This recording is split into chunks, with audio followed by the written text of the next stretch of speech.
Today's reading, it's very close to my heart, especially having come from just getting back from Alverno, and I did not want to come back. I wanted to stay there because I just love going there. There's so much peace and quiet that I feel like St. Peter, saying, Lord, let's make a tent and let's stay here. But we can't, we have to be willing and open to take the good as well as, not so good. We have our ministries to, take care of. So we need to come back to reality. We can't live in that bubble that is Alverno. When Peter said, Master, this is good that we are here. Let's make us 3 tents, one for you, one for Moses, and one for Elijah. What really caught my attention there was that I think in this passage, St. Peter actually became selfless. He emptied himself because he didn't think of himself. He was thinking of Jesus, Moses, and Elijah. At no point, and I think whenever you have, did he stop and say, oh, I'm also going to build a tent for myself, or another tent for John and James, who were also with him. And the beautiful thing about that is that I think we all have had those conversion stories where we feel the presence of God, and at that moment we really die to ourselves.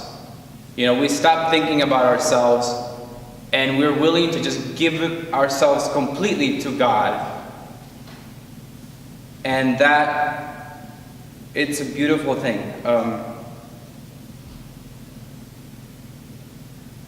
I also was contemplating how beautiful it must be to have been there and witness the transfiguration.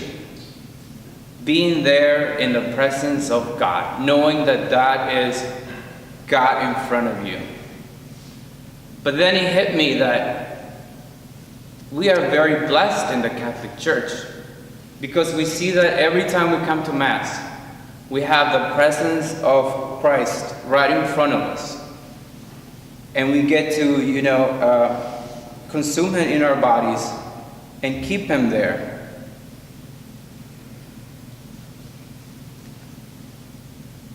And in the Eucharist, we have Christ. He's present in front of us.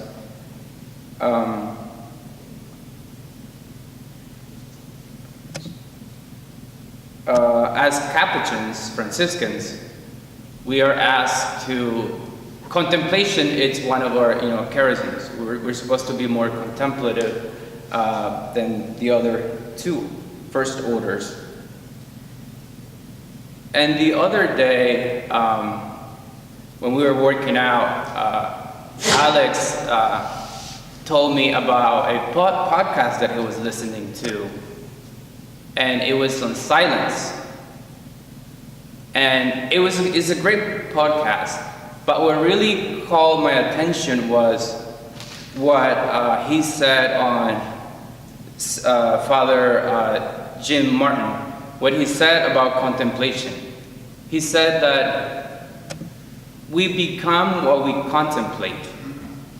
So that has moved me to, and we hear it all the time from our great, from our priests, that we need to spend more time in front of the Eucharist, in front of Jesus. So that, moved me to want to make time to come and, and be in the presence of God on a daily basis as much as I can, outside of what is required. And the beautiful, and they're also, because in the reading it says that the apostles, they were afraid of that. So that I took it to meaning that it won't all be, once you find that faith, once you find that calling to God, that it won't always be easy. We will have our trials, we will have our tribulations, we will have our times of desolation. But as all the great, theologians have said, we should never, make decisions when we're, going through those times. And I honestly believe, as many of you know, I've had my tribulations. I think that we don't appreciate the glory of God or the good if we don't have those bad moments. I think when we go through trouble and struggles, I think when we get to enjoy the good, the glory of God, it means so much more. Because you've been in the other side, and then when you come across, it just means so much. Like even in my own family, we always make a point of taking the children to El Salvador. And they come back saying, oh my God, we did not know how good we had it here. They would always complain, why don't I have this video game? Why don't we eat this? Why don't we do that? And once they go there and they see the poverty and how simply people live and how happy they are, they really come to appreciate what we have here in America. So I invite you, brothers, to practice contemplation in front of the Eucharist so that we can rediscover Christ in our lives, and so that we can see that He's still working in us if we allow Him to.